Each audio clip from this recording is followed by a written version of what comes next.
میں اس وقت میرے جیسا طالب علم دنیا کے حالات کو، واقعات کو اگر پاس سے کوئی پیرالل نکالا جا سکے تو کیا دیکھ رہا ہوں، کیا دیکھتا ہوں میں اپنے اندر. میں کیا کہہ رہا ہوں یہ پاس سے پیرالل، اس کو بس عرض کر کے اس کے اوپر ہم بات کرتے ہیں اور انشاءاللہ چند پوائنٹس عرض کریں گے. جو ہمیں سمجھ میں آتا ہے وہ یہ کہ یہ جو بھی دنیا میں پیش آ رہا ہوتا ہے انٹرنیشنل ریلیشنز کے اندر، اس وقت تو آپ کو پتہ ہے گلوبل ولیج بھی پرانی ٹرم ہو گئی، تو جو کچھ بھی پیش آ رہا ہوتا ہے یہ کہیں نہ کہیں ہسٹری میں ریپیٹ ہو رہا ہوتا ہے. کوئی نہ کوئی پیچھے ایک ایونٹ ہو رہا ہوتا ہے جس کی کوئی نہ کوئی ریپیٹیشن یہاں پہ ہو رہی ہوتی ہے، تو اس میں کہیں نہ کہیں آپ کو ہسٹری میں اس کا ایک پیرالل مل جاتا ہے. تو مثال کے طور پر اگر دو طاقتیں لڑ رہی ہیں، مثلا جیسے آج کل ایک عجیب فنومینا آنے والا ہے، وہ یہ کہ امریکن پریزیڈنٹ یورپ سے ہی پنگا لے کے بیٹھ گئے، یورپ سے ہی جھگڑا شروع کر دیا انہوں نے گرین لینڈ کے اوپر. اچھا یہ کیا پہلے کبھی کوئی اس کا پیرالل ہے ہسٹری میں؟ ہاں ہے، ہاں ہے.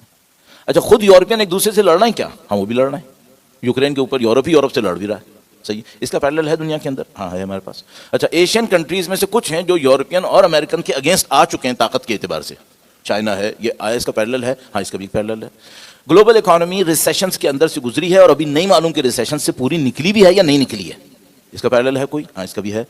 کیا ان سب کا ملا ہوا ایک پیرالل ہے؟ ہاں وہ بھی ہے. اسے کیا کہتے ہیں؟ اسے کہتے ہیں in between two world wars. اس کو یہ کہتے ہیں in between two world wars.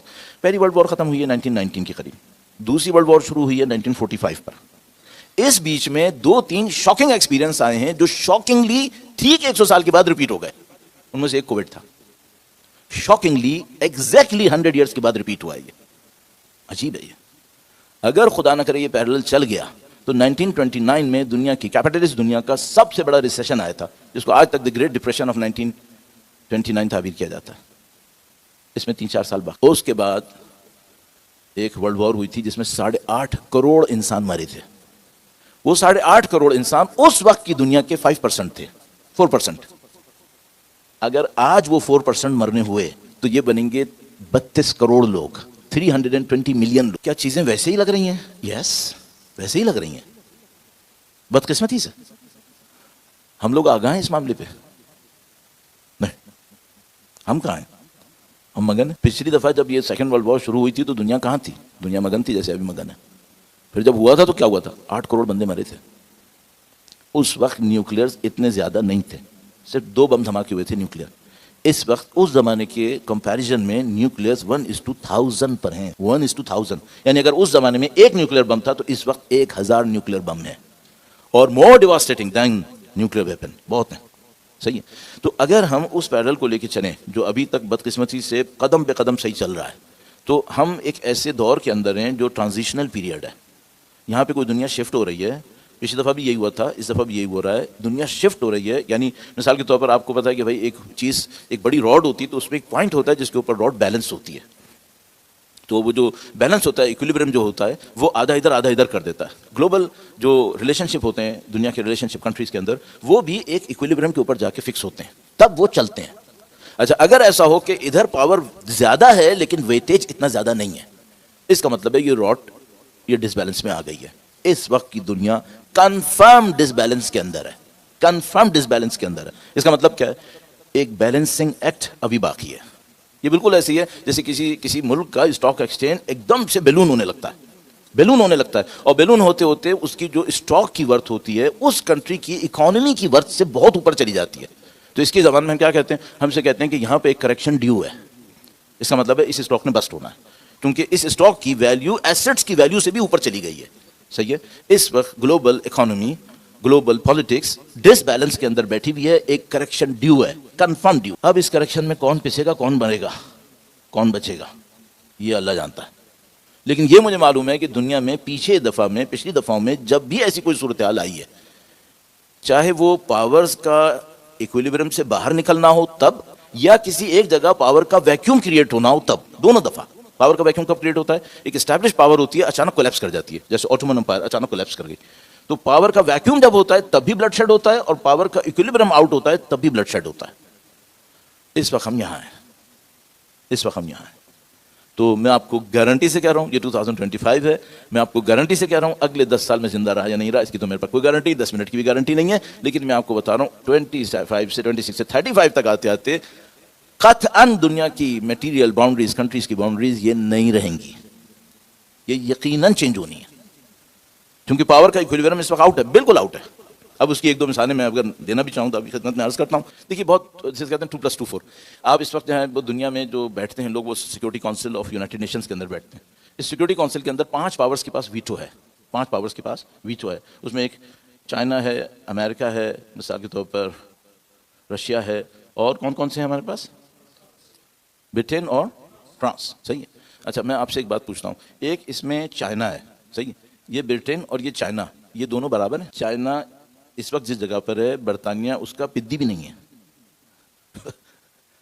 اس کی چھوٹی چڑیا بھی نہیں ہے. پدی چھوٹی چڑیا کو کہتے ہیں, وہ چھوٹی چڑیا بھی نہیں ہے اس کے سامنے, اور ویٹو لینے میں برابر میں بیٹھا ہوا ہے. فرانس کیا بیچتا ہے چائنا کے سامنے اس وقت؟ کچھ بھی نہیں. وہ پاور لیے بیٹھا ہے برابر کی. اس کا مطلب کیا ہے؟ یہ ڈس بیلنس ہوا ہوا. یہ ڈیو ہے کہ اس کا بیلنس آئے گا کہیں اور سے. اس کا مطلب کیا ہے؟ اس کا مطلب آپ کو اقوام متحدہ چینج کرنی پڑے. پچھلے زمانوں میں کسی گورنمنٹ نے جس کے پاس اور ڈیو پاور آئی ہے مزے مزے میں اپنی پاور سرنڈر نہیں کی ہے, نہ ویسٹ کرے گا. اس کا مطلب ہے کب ہوگا؟ اس کا مطلب ہے یہ زور زبردستی سے ہوگا. یہ زور زبردستی اس وقت اپنے بوائلنگ پوائنٹ پہ آ گئی ہے. اب اپنے بوائلنگ پوائنٹ پہ آ گئی. اور وہ بوائلنگ پوائنٹ ایسا آیا ہے کہ جو انتھنکیبل تھا, انپریڈکٹیبل نہیں کہہ رہا ہوں, انتھنکیبل تھا, وہ یہ تھا کہ امریکن پریزیڈنٹ آ کر یورپ کو تھریٹ کر دے. وہ 1 مہینے کے اندر ہو. یہ آخری 70 سال میں انتھنکیبل تھا, یہ 1 مہینے کے اندر ہو گیا یہ. صحیح ہے. تو اب آپ یہ سمجھ لیں آپ ہیں کہاں پر. اچھا ان بٹوین آپ اور ہم ہیں اسلامسٹ. مثال کے طور پر آیا ان کو ویٹو میں کوئی پاور ملی بھی ہے؟ نہیں. آیا وہ پاور ہیں یا نہیں ہے؟ اس کا مطلب ہے یہاں پہ بھی کچھ ڈیو ہوا ہوا ہے. آپ مطمئن رہیے, یہ میں آپ کی خدمت میں عرض کر دوں, آپ اور میں ایک ایسی جگہ پہ کھڑے ہیں یہاں بہت ساری چیزیں شفٹ ہونی ہیں, بہت ساری چیزیں شفٹ ہونی ہیں. اچھا ساری اکھاڑ پچھاڑ کے بعد ہونا کیا؟ یہ میں صرف امید پر کہ میں اہل بیت کا چاہنے والا ہوں اور ان تمام نشانیوں کو اس انداز میں دیکھتا ہوں, تو میری پوری امید ہے کہ انشاءاللہ یہ ظہور امام پہ پہنچ جائے گا انشاءاللہ. اگر یہ وہ ہوا جو میں ابھی عرض کر رہا ہوں اور آپ کے میرے دل کی خواہش یہی ہے, تو 1/3 of the population of world نے مرنا ہے. میں نے صرف 4% بتائے تھے تو 32 کروڑ بنے. مزے کی بات یہ ہے کہ لوگ مگن ہیں اپنے اپنے کاموں میں, ان کو خیال ہی نہیں ہے کہ بھائی ہم کھڑے کہاں پر ہیں. آپ مشغول رہیے, کوئی مسئلہ نہیں ہے, لیکن جب مصیبت آتی ہے وہ پوچھ کے نہیں آتی ہے. یہ جو فرانس اور جرمنی کبھی آپ کا جانے کا اتفاق ہوتا ہوگا, میں اتفاقاً ابھی 2 سال پہلے ان علاقوں سے تفصیل سے گزرا جہاں پہ 2nd ورلڈ وار ہوئی تھی. اتفاق تھا, وہ میں نے ڈیلیبریٹ پروگرام نہیں بنایا تھا لیکن ہو گیا ایسا. تو ان علاقوں میں اس کی یادیں بہت اچھی طرح ان کے دماغوں میں ہیں کہ بھائی یہاں پہ یہ ہوا تھا. صحیح ہے. ہالینڈ کو 2nd ورلڈ وار میں ایک قحط سے گزرنا پڑا تھا. ہالینڈ کا میڈیکل سسٹم اس زمانے میں بھی بہت ٹاپ آف دا لائن تھا, اس وقت بھی بہت اچھا ہے, اسکینڈینیوین کا پتہ ہی ہے آپ کو. تو ان لوگوں نے ٹریس کیا کہ جو خواتین اپنی پریگننسی کے دور میں فیمن میں پھنس گئی تھیں, قحط میں پھنس گئی تھیں, ان کی 2 جنریشن کے بعد بھی ان کے بچوں میں قحط کا اثر تھا. 2 نسلوں کے بعد بھی قحط کا اثر تھا ان کے بچوں کے اندر, جس کو آپ لوگ کہتے ہیں ڈی این ایز کے اندر ٹریسز تھے کہ نہیں یہ ان کی مائیں 2 نسل پہلے قحط سے گزری ہیں. صحیح ہے.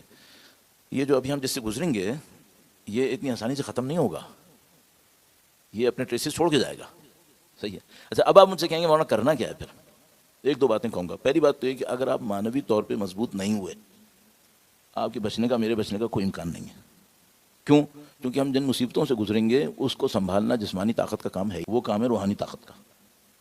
اگر آپ اور میں مانوی اعتبار سے اتنے مضبوط نہیں ہوئے کہ ہم ہڈیاں کچلنے والی مصیبت کو اللہ کے نام پہ جھیل سکیں, تو پھر ویسے ہی ہمارا کام مشکل ہو جائے گا. تو میں پہلی چیز جو ریکمینڈ کروں گا وہی کہ بھائی آپ اپنی مانوی محنت کے لیے جو کچھ آپ کو سمجھ میں آتا ہے آپ کر لیں. اور جو سب سے امپورٹنٹ پوائنٹ تھا, میں نے پہلے عرض کر دیا تھا, وہ یہ کہ آپ جتنی محنت کر سکتے ہیں, جتنی محنت کر سکتے ہیں اس پہ کر لیجئے کہ موت کا خوف دماغ سے کیسے نکل. کچھ نہیں بھی ہوا نا تو یہ آپ کے کام آئے گا. اگر فرض کریں آپ نے کہا بھائی جو آپ کہہ رہے ہیں نا اس کا ہمیں کوئی ٹریس نظر نہیں آ رہا دنیا میں نے ٹھیک ٹھاک شواہد دے دی آپ کو. اگر آپ یہ کہیں ہمیں کچھ نظر نہیں آ رہا, نہیں نظر نہیں آ رہا نا, موت کی تیاری کرنا غلط کام ہے کیا؟ اچھی بات ہے نا اس کی تیاری. جو میرا انداز ہے, اچھا میں خود ان لوگوں میں سے ہوں جنہوں نے موت کو پتہ نہیں کتنی دفعہ اپنی آنکھوں کے سامنے دیکھا. میں 4 سال ایران عراق کی جنگ میں ان علاقوں میں رہا ہوں جہاں بمباریاں ہونا روٹین ہو. کتنے میرے دوست احباب شہید ہوئے اللہ جانتا ہے, کتنی دفعہ میں خود بدقسمتی سے بچا ہوں وہ اللہ جانتا ہے. صحیح ہے. تو میں آپ کی خدمت میں ایک بات عرض کروں گا, اگر آپ کو یہ لگے کہ آپ کے اندر موت کا خوف ہے, آپ اچھی جگہ نہیں کھڑے. سب سے پہلے اس کو حل کر لیں. کیوں؟ کیونکہ یہ جو خوف ہوتا ہے یہ انسان کو ہر چیز سے محروم کر دیتا ہے, یہ کہیں کا نہیں چھوڑتا. آپ کو پتا ہے کہ مثلا کس طریقے سے سید الشہداء نے کسی کو کہا کہ تم میرا ساتھ دے دو اور اسے ساتھ نہیں دیا. بعد میں ساری زندگی کہتا رہا کہ سعادت میرے دروازے تک آئی اور میں بدبخت, میں نے ساتھ نہیں دیا. کیوں ساتھ نہیں دیا تھا؟ جان بچانی تھی. ایک واقعہ ہے عاشور کا جس میں ایک بندے نے سید الشہداء سے عصر کے وقت کہا کہ میری اور آپ کی بیعت اس بات پر تھی کہ جب تک میرا ساتھ دینا آپ کے کام آئے گا میں ساتھ دوں گا ورنہ نہیں دوں گا. امام نے کہا ہاں ٹھیک ہے. جاؤ گے کیسے؟ کہنے لگا میں نے خیمے میں گھوڑا باندھا ہوا ہے, سب کے گھوڑے تھک گئے, میرا گھوڑا فریش. یہ صبح سے اب تک جنگ لڑا تھا اور اپنے گھوڑے کو سنبھالے بیٹھا تھا جس پہ بھاگنا. کیوں کیا اس نے؟ موت کا خوف. موت کا خوف تھا. سب سے پہلا کام یہ کر لیجیے گا, موت کے خوف سے جان چھڑانے. اگر یہ کر لیا باقی سارے کام آسان ہیں. اور دوسرا کام پھر کیا کرنا ہے؟ وقت بالکل ختم ہو گیا, تقریباً 7 منٹس. دوسرا کام یہ کرنا ہے, میں اس کو عرض کرنے کی تیزی سے کوشش کرتا ہوں جس میں بہت ڈر ہوتا ہے کہ بات ضائع ہو جائے گی, لیکن اس کے سوا کوئی راستہ نہیں کہ ظاہر ابھی نہیں چند منٹس میں کہنا ہے. اس وقت جو دنیا کی سب سے بڑی بیماری, مہلک بیماری اس وقت دنیا میں لگی ہوئی ہے, وہ آپ کو مذاق میں کہتے ہیں آسٹریلیا کو کہ کارنر پلاٹ ہے, اس کو شاید نہ لگی ہو لیکن یہاں پہ بھی لگی ہوئی ہے. وہ دل کی بیماریاں نہیں ہیں, وہ برین کی نہیں ہیں, بلڈ پریشر شوگر کی نہیں ہے, وہ پرابلم ہے اینگزائٹی کی. سکون ختم ہو. اسلام میں اہل بیت کی تعلیمات میں سکون حاصل کرنے کا نسخہ کیا ہے؟ اچھا میں مولوی ہوں, میں فوراً کہوں گا ذکر خدا سے سکون ملتا ہے, الا بذکر اللہ تطمئن القلوب. اس سے آپ متاثر ہو گئے؟ نہیں. اب یہ مولانا چھوڑ دو بھائی, آپ کچھ اور بتاؤ. تو میں آپ سے کہوں وہ قرآن کے علاوہ کیا بتاؤں تمہیں؟ کہ مولانا یہ آیت تو بچپن سے سنی, کچھ اور بتاؤ. نہیں اسی میں غور کرو, اسی میں حل معاملہ یہیں پر ہے. وہ کیا ہے؟ آپ اور ہم اللہ کے نظام میں ایسے بنے ہیں کہ ہم ڈگنیٹیز لے کر, عظمت لے کے سکون پاتے ہیں. جہاں پہ کوئی شخص جھوٹ بول کے فائدہ اٹھائے میں سچ بول لوں, جہاں پہ کوئی شخص کسی کو مشکل میں دیکھ کے اگنور کرے میں اس کے کام آ جاؤں, جہاں پہ کوئی قربانی نہ دیتا ہو میں قربانی دے دوں. یہ جو ڈگنیٹیز ہیں یہ ہمیں اندر سے سکون دیتی ہیں. آپ اپنی زندگی میں کیا کریں؟ اب نصرت امام کی تیاری بھی اسی میں رکھ لو, انگزائٹی کا مقابلہ بھی اسی میں رکھ لو, سکون بھی اسی میں ملنا ہے. وہ کیا؟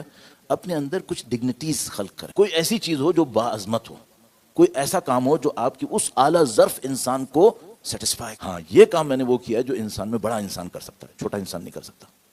اس سے آپ کو سکون ملنا ہے. البتہ اگر میں اعلان کر دوں گا تو پھر تو حق بھی نہیں ملے گا, کیونکہ اعلان کر دوں گا تو ریاکاری ہو جائے گی, پھر تو معاملہ ختم ہو جائے گا.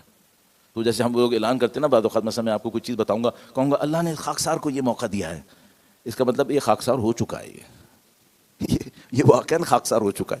اللہ نے اس حقیر سے یہ کام کرا. بالکل صحیح کہا, حقیر ہی ہو تو, ورنہ تم اس طرح کی یہ بڑے نہ مارتے. ہاں عظمت کا کوئی کام کریں خاموشی سے کریں, اس ڈگنیٹی کو اپنے اندر فیل کریں. اس سے آپ کی انگزائٹی ختم ہو جائے گی, اس سے آپ کا سکون بڑھنا ہے. اچھا کوئی کیا کہ مولانا اللہ بذکر اللہ سے کیا تعلق ہے؟ بھیا ذکر خدا اللہ کی اوصاف کو اپنے اندر لانے کا نام. ذکر خدا تجویز کرنا یہ تھوڑی ہے. ذکر خدا اوصاف الہیہ کو اپنے اندر لے کر آنا ہے. جب آپ ان ڈگنیٹیز کو اپنے اندر لے کر آتے ہیں آپ ذکر خدا کریں, اس سے آپ کے دل کو سکون ملنا ہے. اچھا اس کا نصرت امام سے کیا تعلق ہے؟ اصل امام کے قریب وہی ہوگا جس میں خدا کی صفتیں اندر ہوں گی. اسی کو قربتاً اللہ کہتے ہیں, اسی کو خلافت الہیہ کہتے ہیں. ایک جملے میں خلاصہ. اب آپ نے کیا کرنا ہے؟ آپ کیا میں مولانا پی ایچ ڈی ہوں فلاں کا, میں سی او ہوں اس کمپنی کا, میں اونر ہوں اس کمپنی کا, میں کہوں گا اس میں کوئی ڈگنیٹی نہیں ہے. یہ بتاؤ ڈگنیٹی میں سے تمہارے اندر کیا ہے؟ وہ جو ہوگا وہ معیار بنے گا کہ آپ کو امام اپنی پناہ میں رکھیں گے یا نہیں رکھیں گے, آپ کو اپنے نزدیک بلائیں گے اپنے سے دور رکھیں گے. وہ معیار بنے گا. وہ کیا ہے؟ وہ آپ نے حاصل کرنا ہے. عزیزان محترم, دنیا اتنی اسپیڈ سے موو کر رہی ہے اور ہم اتنی اسپیڈ سے اپنے کاموں میں پھنسے ہوئے ہیں کہ ہمیں یہ نہیں پتا کہ ہم کس پہیے کے اوپر بیٹھے ہوئے ہیں. فائنلی آپ کو ہنسانے کی خاطر ایک آدمی ایک گھوڑے کے اوپر بھاگا بھاگا جا رہا تھا, بہت تیز بہت تیز. تو ایک بندہ خدا دیکھتا ہے کہ بھائی یہ سوار اتنی تیز بھاگ رہا ہے, پتہ نہیں کیا ہو رہا ہے. تو جب وہ تھوڑا نزدیک آتا ہے تو چلا کے پوچھتا ہے کہ کہاں جا رہے ہو اتنی تیزی سے؟ کہنے لگا میں اتنی تیزی سے جا رہا ہوں کہ مجھے بھی نہیں پتا کہ کہاں جا رہا ہوں. مجھے لگ رہا ہے یہ ہماری کہانی یہ ہے, اتنی تیزی سے بھاگ رہے ہیں کہ ہمیں بھی نہیں پتا کہ ہم کہاں بھاگ رہے ہیں. بھائی تھوڑا سا بریک لے لو. یا ایک اور بات بتاؤں, اگر کوئی اللہ سے دعا کر رہا ہوگا نا کہ مثلا خدایا مجھے معرفت نصیب کرے, اور وہ اتنی اسپیڈ سے کسی غیر راستے پہ بھاگ رہا ہوگا, تو میرا خیال ہے خدا اس کی 1-2 ٹانگیں توڑوائے گا تاکہ یہ ایک جگہ بیٹھ جائے اور سوچ لے کہ کرنا کیا ہے. یہ ہوگا. اس سے پہلے یہ ایک آدھ ٹانگ ٹوٹے آپ خود ہی گھر میں بیٹھ کر یہ سوچ لو کہ یہ ہو کیا رہا ہے اور اس کا اینڈ کیا ہوگا. ایسا نہ ہو آج ہی رات میری ٹانگ ٹوٹ جائے تو لوگ مولانا نے دعا مانگی تھی تو میں ہی بس جاؤں اس کے اندر. بہرحال وقت ختم ہوا. چاہے آزمائش ہو چاہے سزا ہو, خدا کی طرف سے آنے والی سختی ہمیشہ نعمت ہے. چاہے آزمائش ہو چاہے سزا ہو, خدا کی طرف سے جو سختی آئے نعمت ہے, نعمت ہے. 10 مرتبہ اللہ کا نام لیتے ہیں. اللہم انا نسألک و ندعوک باسمک العظیم العظم العز الجل الاکرم. یا اللہ یا اللہ یا اللہ یا اللہ یا اللہ یا اللہ یا اللہ یا اللہ یا اللہ یا اللہ.